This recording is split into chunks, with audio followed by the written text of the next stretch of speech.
Daddy creations నిర్వహిస్తున్న తెలుగు వ్యాకరణం విశ్లేషణం భాగానికి మీ అందరికీ స్వాగతం. ఈరోజు అంశం వ్యాకరణంలో వాక్య భేదాలు అనేటువంటి అంశంలోకి వద్దాం. మన నిత్యం మాట్లాడుకుంటూ వింటూ ఉన్నటువంటి మన మాతృభాషలో అనేక వాక్యాలు అనేక రకాలుగా అనేక విధాలుగా వాటిని మనం చెప్పుకుంటూ ఉంటాం. మనం చెప్పుకుంటున్నప్పుడు కానీ మనం వింటున్నప్పుడు కానీ వాటి గురించి మనం ప్రత్యేకమైనటువంటి శ్రద్ధ కనపరచం. నిజానికి అవన్నీ మనకు తెలుసు, కానీ వాటి మీద ప్రత్యేకించి ఇది పలానా వాక్యము, ఇది ఈ పలానా వాక్యము అనేటువంటి విధానంలోకి మనం అంతగా అప్పుడు ఆ సందర్భంలో మనం ఎక్కువగా శ్రద్ధ చూపం. కానీ మనం జాగ్రత్తగా వాటిని పరిశీలిస్తే అవన్నీ కూడా వివిధ రకాలకు చెందినట్టుగా మనం చెప్పవచ్చు. సరే, వాక్య భేదాలు అన్నప్పుడు ఒకటి ప్రశ్నార్థక వాక్యం. ప్రశ్నార్థక వాక్యం అనగానే మీకు అది తెలుసు, చివరే ఉంటుందో మీకు తెలుసు. ప్రశ్నార్థకం అనేటువంటి ఒక గుర్తు కనిపిస్తుంది. ఇది ప్రశ్న రెండు విధాలుగా కూడా ఉంటుంది. ప్రశ్నార్థక వాక్యం రెండు విధాలుగా ఉంటుంది. అంటే ప్రశ్నాపదాలైనటువంటి ఎప్పుడు, ఎందుకు, ఎలా, ఏంటి అనేటువంటి పదాలే కాకుండా క్రియాపదానికి ఆచేరినటువంటి పదాలు కూడా వాక్యాలుగా ఉంటాయి, ప్రశ్నార్థకాలుగా ఉంటాయి. ఒక ఉదాహరణ చూద్దాం. భారతదేశంలో ప్రజాస్వామ్యం ఉందా?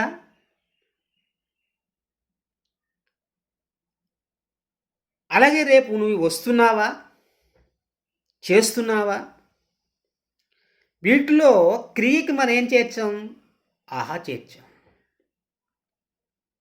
అంటే క్రియాపదాలకు చేర్చేటువంటి ప్రశ్నార్థక వాక్యాలు ఉంటాయి, అలాగే ప్రశ్నాపదాలుతో కూడినటువంటి వాక్యాలు కూడా ఉంటాయి.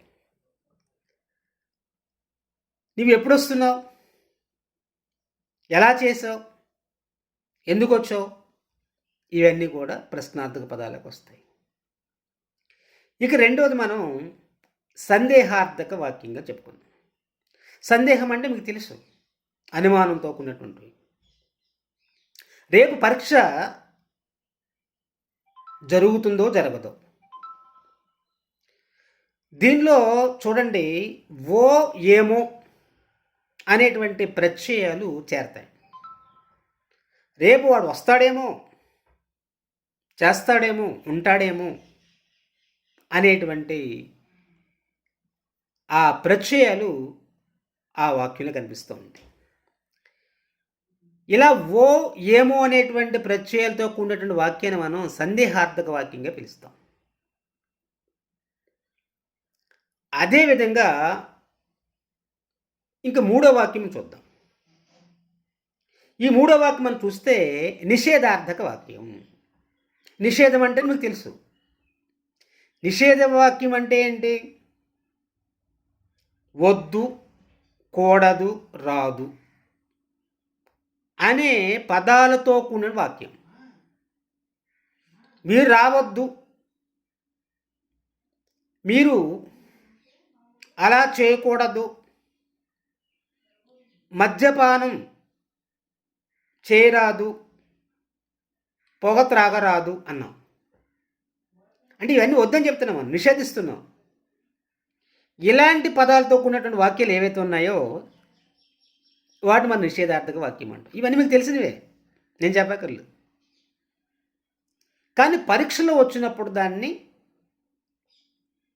పరిశీలించి ఈ రకమైన వాక్యం వచ్చినప్పుడు ఇది నిషేధార్థక వాక్యం వస్తుంది, ఇది వ్యతిరేకార్థాన్ని సూచిస్తూ ఉంటుంది. వద్దు, చేయొద్దు, ఉండొద్దు, రాదు, కూడదు ఇలాంటి పదాలు వస్తే ఇలాంటి సందర్భంలో మీరు చేయవలసింది ఏంటంటే ఒక్కసారి గుర్తు తెచ్చుకొని ఆహా ఈ వాక్యం పలానా వాక్యంలో వెళ్తుంది అని మీరు ఒక నిర్ణయానికి వచ్చి అప్పుడు ఆ వాక్యానికి సంబంధించినటువంటి ఉదాహరణ కానీ లేదా ఉదాహరణకు సంబంధించిన వాక్యం కానీ మనం చెప్పాలి. ఇది తర్వాత మనం చూసినట్లయితే విద్యార్థక వాక్యం. ఇది చాలాసార్లు పరీక్షల్లో అడుగుతూ ఉంటాడు, మీరు రాసే ఉంటారు. అయినా కూడా దాన్ని మళ్ళీ ఒకసారిగా మనం చెప్పుకుందాం. విద్యార్థక వాక్యం అంటే విధిగా తప్పనిసరిగా మనం చేయవలసిన పనులు సూచిస్తూ ఉంటుంది. ఇంట్లో ఉండండి, చేతులు కడుక్కో, పుస్తకం తీసి చదువుకో అని మనం ఏం చేస్తామంటే ఒక సలహా, ఒక సూచన ఇచ్చేటువంటి వాటిని ఏమంటారంటే విద్యార్థక వాక్యం. విధిగా పాటించాలి, తప్పనిసరిగా పాటించేటువంటి పదాలతో కూడిన వాక్యం మనం ఏమంటామంటే విద్యార్థక వాక్యంగా మనం పిలుస్తూ ఉంటాం. అదేవిధంగా మనం ఇంకా సామర్థ్యార్థక వాక్యం ఒకటి ఉంది. సామర్థ్యార్థక వాక్యం అంటే మీకు తెలుసు, సామర్థ్యాన్ని తెలియజేస్తుంది. వాడు ఎంత పని ఇచ్చినా చేసేస్తాడండి, చేయగలడండి, వాడు చేయగలడు, రాయగలడు, వినగలడు అని ఈ కలుగు అనేటువంటి ప్రత్యయాలతో కూడిన వాక్యాన్ని మనం సామర్థ్యార్థక వాక్యంగా పిలుస్తాం. నేను చేయగలను, అతను మంచి ఉపన్యాసం ఇవ్వగలడు, శ్రద్ధగా వినగలడు అన్నాం అనుకోండి, దాన్ని మనం సామర్థ్యార్థక వాక్యంగా మనం పిలుస్తూ ఉంటాం. ఇంక తర్వాత నిశ్చయార్థక వాక్యం. నిశ్చయార్థక వాక్యము అంటే ఏదైనా ఒక విషయాన్ని సుస్పష్టంగా ప్రకటించడం. వాడు పాఠశాలకు వచ్చాడు, విన్నాడు, నేర్చుకున్నాడు, అతను ఉద్యోగం వచ్చింది. ఇలాంటి పదాలన్నీ కూడా ఎందులోకి వస్తాయి? నిశ్చయార్థక వాక్యంలోకి వస్తాయి. సుస్పష్టంగా చెప్తున్నాం, ఎక్కడ అనుమానానికి అవకాశం లేకుండా స్పష్టంగా వివరిస్తూ ఉన్నాం. ఇంక మన తర్వాత వాక్యంలోకి వచ్చినట్లయితే హేత్వార్థక వాక్యం. హేతు అంటే కారణం, కారణాన్ని సూచించేటువంటి వాక్యాన్ని హేతువార్థక వాక్యం అంటారు. ఎలాగంటే ఇక్కడ రెండో వాక్యానికి మొదటి వాక్యం కారణమవుతుంది. వర్షాలు లేక పంటలు పండలేదు. పంటలు పండకపోవడానికి కారణం ఏంటి? వర్షాలు లేక. అంటే వర్షాలు లేక అనేటువంటిది మొదటి వాక్యం, పండలేదు అనేది రెండో వాక్యం. ఈ రెండో వాక్యానికి కారణం మొదటి వాక్యం అన్నమాట. కాబట్టి కారణాన్ని తెలియజేస్తుంది, కాబట్టి దీని ఏమంటారంటే హేత్వార్థక వాక్యము అంటారు. హేతు అంటే కారణాన్ని తెలియజేస్తుంది కాబట్టి. ఇంక తర్వాత చూసినట్లయితే మనం అవ్యర్థక వాక్యం. అవ్యర్థక వాక్యము అంటే ఇక్కడ కూడా రెండు విషయాలు ఉంటాయి. అందులో అంటే రెండు పనులు ఉంటాయి అనుకోండి. ఇందులో మొదటి పని జరిగినా రెండో పని జరగకుండా ఉంటుంది. మీకు అర్థమైంది అనుకుంటాను. రెండు పనులు ఉంటాయి, సూచిస్తాయి. మొదటి పని జరిగినప్పటికీ రెండో పని జరగకపోవటాన్ని మనం ఏమంటారంటే అవ్యర్థక వాక్యం అంటారు. మీకు ఉదాహరణ చెప్తే అర్థమవుతుంది. మంత్రి గారు సిఫార్సు చేసినప్పటికీ అతను ఉద్యోగం రాలేదు. నేను బాగా చదివాను కానీ అనుకున్న ఫలితం రాలేదు. అంటే ఒక పని జరిగింది, రెండో పని జరగలేదు. దీన్నే అవ్యర్థక వాక్యంగా పిలుస్తాం. మీకు ఇలాంటి ఉదాహరణ పరీక్షలో ఇచ్చినప్పుడు జాగ్రత్తగా పరిశీలించండి. వాక్యములో ఉండేటువంటి రెండు వాక్యాలు మనం చదువున్నప్పుడు ఒక వాక్యం జరుగుతున్నట్టు రెండో వాక్యం జరగనట్టు ఒకే దాంట్లో ఉన్నప్పుడు వెంటనే దాన్ని మనం అవ్యర్థక వాక్యంగా పరిగణించాలి. దానికి సంబంధించినటువంటి ఉదాహరణ ఎక్కడ ఉందో మనం ఎత్తుక్కోవాలి, లేదా దానికి సంబంధించినటువంటి వాక్యం ఎక్కడుందో మనం చూసుకోవాలి. అర్థమైంది కదా. ఇచ్చిదంటే ఇలాంటి విషయాలు, ఇలాంటి వాక్యాలు మీరు ఎన్నో విన్నారు, చదివారు. కానీ అవి ఆచరణలోకి వచ్చేటప్పటికి మనం కాస్త గందరగోళంలోకి వస్తాం, కంగారు పడతాం. కానీ అలాంటి కంగారు పడకుండా జాగ్రత్తగా ముందే మనం ఇలాంటి విషయాలు జాగ్రత్తగా పరిశీలన దృష్టితోటి వింటే, చదివితే ఆ సందర్భంలో ఆ సమయంలో వెంటనే మనకి జవాబు స్ఫురణకు వస్తుంది, వెంటనే జవాబు రాయడానికి అవకాశం ఉంటుంది. కాబట్టి విద్యార్థులారా, మీరు చాలా తెలివైన వాళ్ళు. మీరు పరిశీలన దృష్టితో చేస్తే సాధించలేనిది ఏమీ ఉండదు. అబ్దుల్ కలాం గారు ఒక మాట అంటాడు, ఆయన నీ భవిష్యత్తును మార్చుకోలేవు, కానీ నీ అలవాట్లను మార్చుకోవచ్చు. నీ అలవాట్లే నీ భవిష్యత్తుని నిర్ణయిస్తాయి. అబ్దుల్ కలాం గారు చూడండి, ఎంత మంచి మాట చెప్పారు. రాబోయే భవిష్యత్తు మనకి ఎలా ఉంటుందో చెప్పలేము, కానీ మనం ఇప్పుడు మంచి అలవాట్లు నేర్చుకుంటే ఆ అలవాట్లే మంచి భవిష్యత్తులోకి తీసుకెళ్తాయి.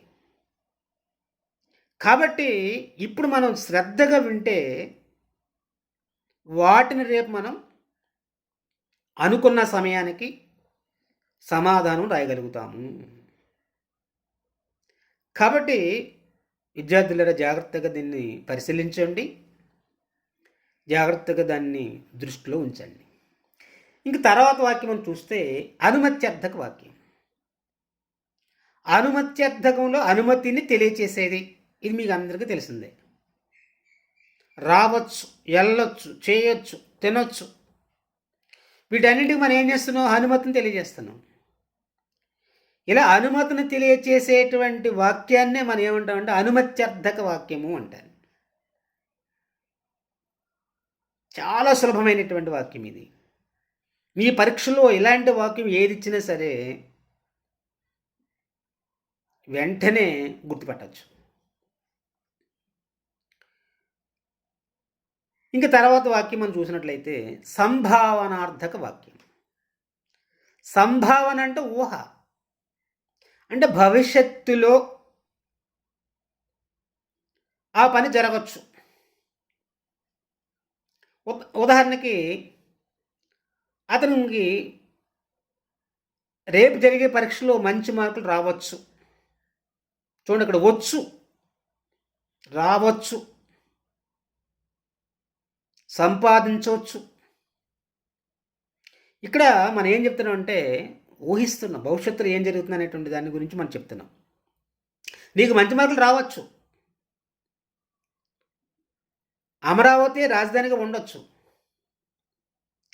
ఇలాగ అనేక భవిష్యత్తులో జరిగేటటువంటి వాక్యాలని మనం ఊహించి చెప్తాం ముందుగా. అలా ఊహించి చెప్పడానికి మనం ఏమంటామంటే సంభావనార్థక వాక్యము అంటాం. ఇంకా తర్వాత వాక్యం చూద్దాం, ప్రార్థనార్థక వాక్యము. ఈ ప్రార్థన అనే వాక్యంలోనే ఉంది. ప్రార్థన అంటే కోరడం, వేడుకోవడం, ప్రార్థించడం, విన్నవించడం, ఇవన్నీ కూడా ఇందులో వస్తాయి. దీనికి వెంటనే గుర్తుపట్టడానికి వీలుగా మనం ఏం చేస్తాం?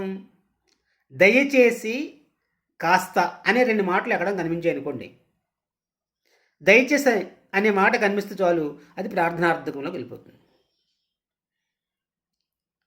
దయచేసి నా మాట విను, దయచేసి నా దగ్గరకు రాకు, దయచేసి నా పుస్తకాలు తీయకు, కాస్త ఈ మాట విను, ఇలాంటి పదాలతో కూడినటువంటి వాక్యాన్ని మనం ప్రార్థనార్థక వాక్యంగా పిలుస్తాం. ఇక తర్వాత ఆశ్చర్యార్థక వాక్యం. ఆశ్చర్యార్థక వాక్యములోనే